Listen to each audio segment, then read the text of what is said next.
روز شما بخیر بینندگان ارجمند. امروز چهارشنبه 25 مارس است. این برنامه خبری و تحلیل اخبار آزادی که از استودیوی مرکزی ما در شهر پراگ تقدیم شما می شود.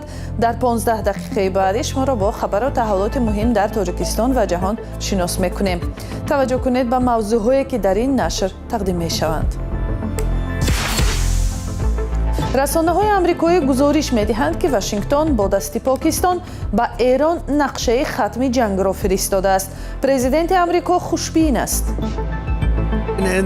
خواهش آن را دارم که ما این را بی تلف دادن جان بیشتر و بی خراب کردن نیروگاه‌های 10 میلیارد دلاری مورد استایش بسیاری‌ها خاتمه داده توانیم. چرا مسافران سعودی فرودگاه‌های کشورهای همسایه را برای پرواز به خارج انتخاب می‌کنند؟ رئیس فرودگاه خوجند تلاش دارد وضعیت را تغییر دهد. امروز فقط یک جا پاسپورت می‌بینند، آخران مثلا پاسپورت می‌بینند کارگران خود فرودگاهی.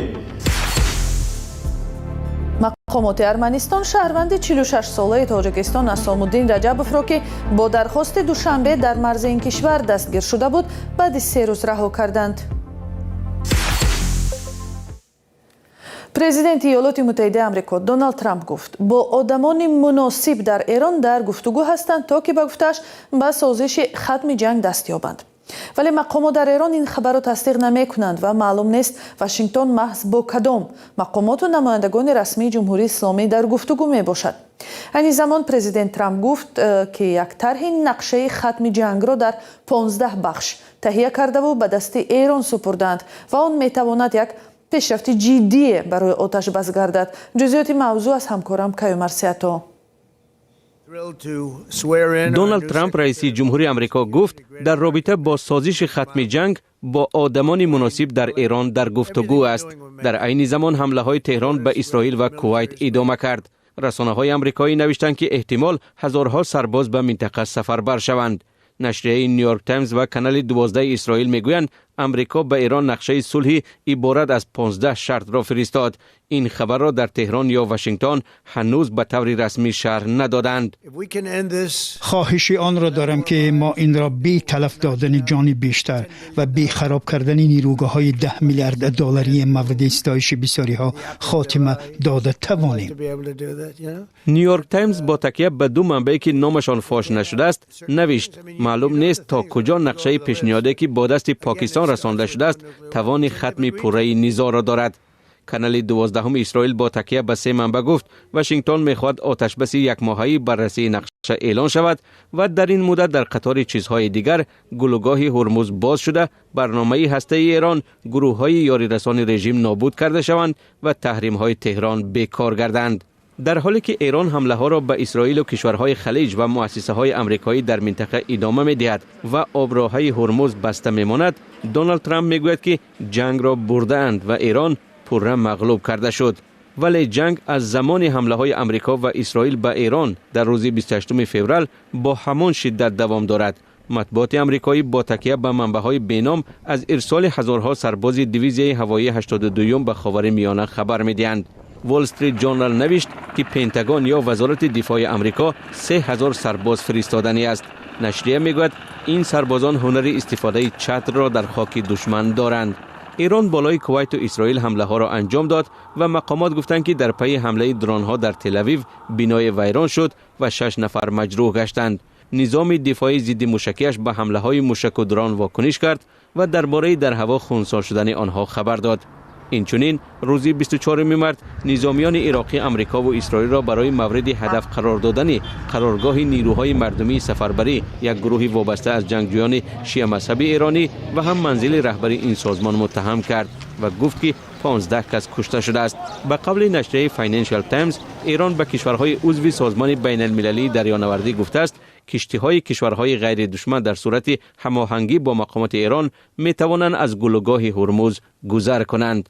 کنت پولاک یک تحلیلگر مسائل خاورمیانه میگوید در اصل برای تصدیق اینکه پیشرفت دیپلماتی وجود دارد دلیل کافی در دست نیست. پولاک که در گذشته تحلیلگر مرکز استخبارات آمریکا هم بوده است روز 23 مارس به رادیو آزادی گفت طور من میفهمم ایرانی ها پیش شرط های کلان گذاشتند. مثل اینکه امریکا باید جبران جنگ را پردازد و همه نیروها را از منطقه عقب کشد و این چیز قابل قبول ترامپ نیست.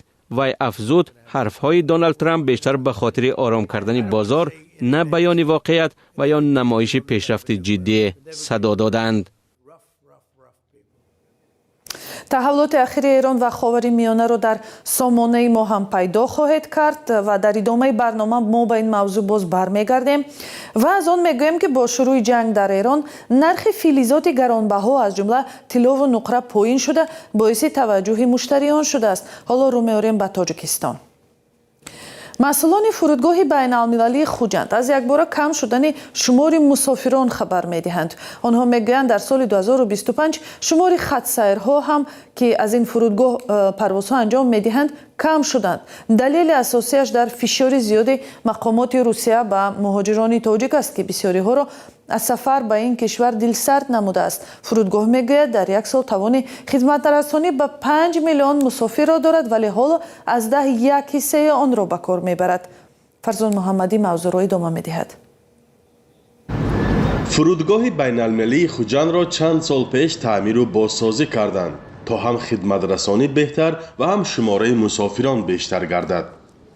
اما مسئولان 2 سال باز از کم شدن مشتریان و کاهش درآمد گزارش می‌دهند. از جمله فرودگاه بین المللی خوجند در سال 2025 قریب 60 میلیون سامانی و حساب حاضر تقریباً 6 میلیون دلار کمتر فایده دیده است. مسئولان فرودگاه کاهش مسافران و تعداد پروازها را از سبب‌های اساسی می‌نامند. قربانی علی مردان رئیس فرودگاه در یک نشست مطبوعاتی چند پیش وضع را به رقابت با فرودگاه‌های کشورهای همسایه تاجیکستان پیوند داد. داشتی مردم و همه برآمده مثلا من قریب که ایمو کم میپرن. اگر مثال بریم اگر 18 تا شهر نویا باشه اگر حساب کنیم اگر 5 دمو نیست اوراتی به دمو ایمو پرواز نمیکنه خودی میگه عینی نیست مثلا من هم زفر آباد ایمو پرواز نمیکنم مثلا مسافر بسیار نیستم من طرف اسفاره نیست من مثلا کنی بودم نیست خودی من اشکالشم جام تا طرف ماشو هم تشکیل هم ازبکستان سمرقند هم برآمده میرن خیلی همیشه شکر سالی بود که عموما پرواز نمیکردم. همین فرودگاه در سال 2024 نیز در مقایسه به سال از آن پیش حدود 100 میلیون سامانی کمآمد داشته است. آن وقت مسئولان فرودگاه سبب را به حادثه های ماه مارس سال 2024 در تالار کراکوس سیتی هال مسکو ربط دادند. مقامات روسیه در پیوند به آن حادثه چند زاده تاجیکستان را دستگیر و سفر مهاجران را سخت کرده و هزارها نفر را با بهانه‌های گوناگون از این کشور راندند. در حالی که مقامات دلایل خود را برای کم شدن درآمد در میان می‌گذارند، شکایت‌ها از خدمات فرودگاه خوجند نیز کم نبوده است. بعضی از کاربران شبکه‌های اجتماعی در شرح یک مطلب رادیوی آزادی در این باره نوشتند که به سبب شدیدتر شدن سنجش در فرودگاه خوجند پرواز را به واسطه کشورهای همسایه بهتر می‌دانند. در فرودگاه وجود این مشکل را تصدیق کرده گفتند حالا سنجش مسافران را تا حد ممکن پایین آوردند. 13-14 فقط پاسپورت میدینند. همه را بین بودیم. امروز فقط یک جا پاسپورت میبینن آخران مثلا پاسپورت میبینن کارگران خود فرودگاهی میبینن در حقیقت همین مثلا که وای چیزی بیا همین چیپتشان با همین توغری است یا فامیلشان توغری است همون دیدن پیشت میزنن میتیند. با اطلاع رسمی فرودگاه بین المللی خوجند میتواند در یک سال به 5 میلیون مسافر خدمت رساند. در حال حاضر از 1/10 این تواناییش به کار برده می شده است. مسئولان فرودگاه میگویند برای جلب هرچی بیشتری مسافران تجربه دیگران را خواهند آموخت، اما نگفتند که برای کاهش نرخ بلیط و بالا بردن سطح خدمت رسانی آماده هستند یا نه، چیزی که نه تنها فرودگاه خوجند بلکه فرودگاه‌های دیگر تاجیکستان را برای آن پیوسته تنقید میکنند. فرزان محمدی، رادیو آزادی، شهر بوستان.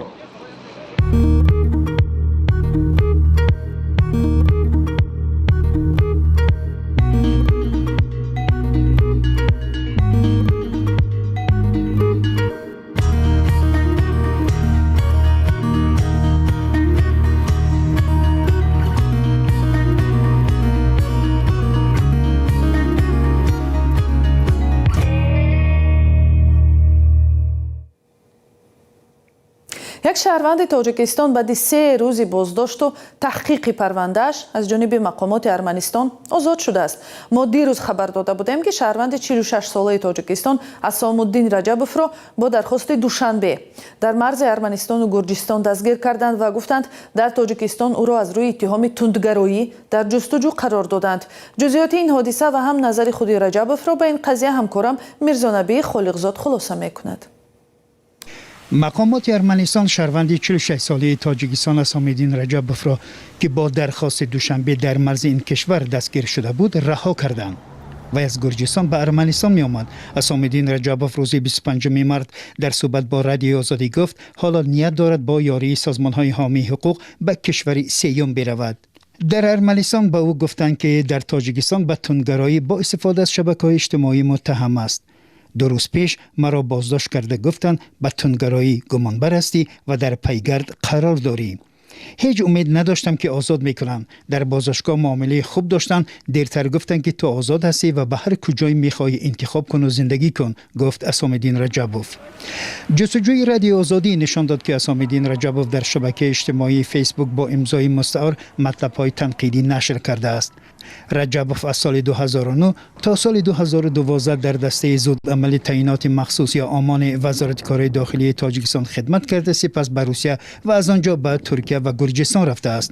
در یک سال اخیر دست کم 5 شهروند تاجیکستان در مرز ارمنستان بازداشت و تاکنون 3 نفر آنها رها کرده شدند. نرخ طلا و نقره که در تاجیکستان هم طلبگار زیاد دارد روزهای آخر در جهان پایین آمده است.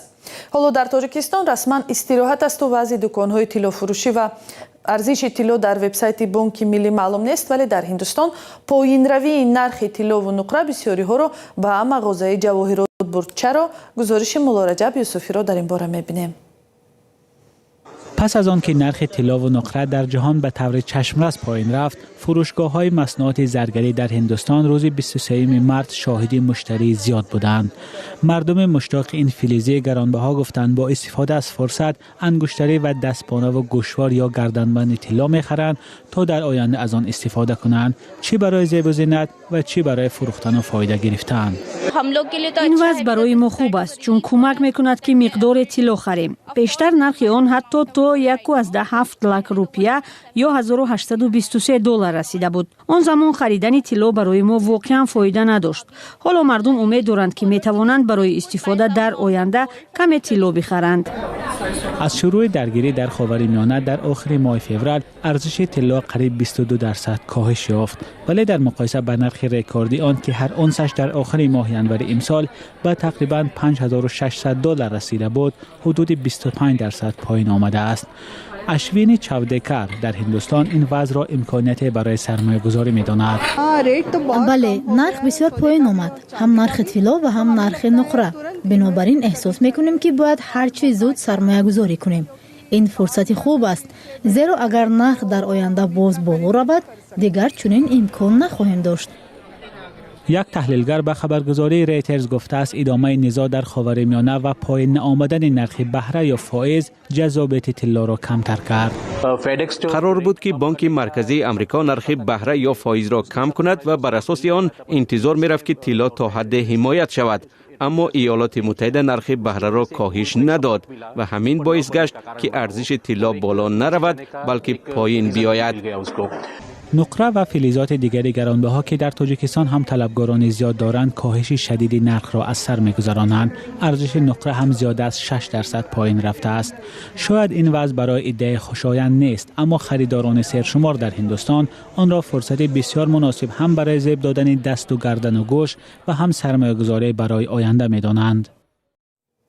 در همین جا این نشر برنامه اخبار آزادی به پایان می رسد، ولی هر وقت دیگر می توانید خبرهای تازه ترین را از سامانه azadi.org و صحیفه های رادیو آزادی در تیک تاک و تلگرام، فیسبوک، اینستاگرام و یوتیوب و ایکس پیدا کنید. تا برنامه های دیگر، خدا نگهدار.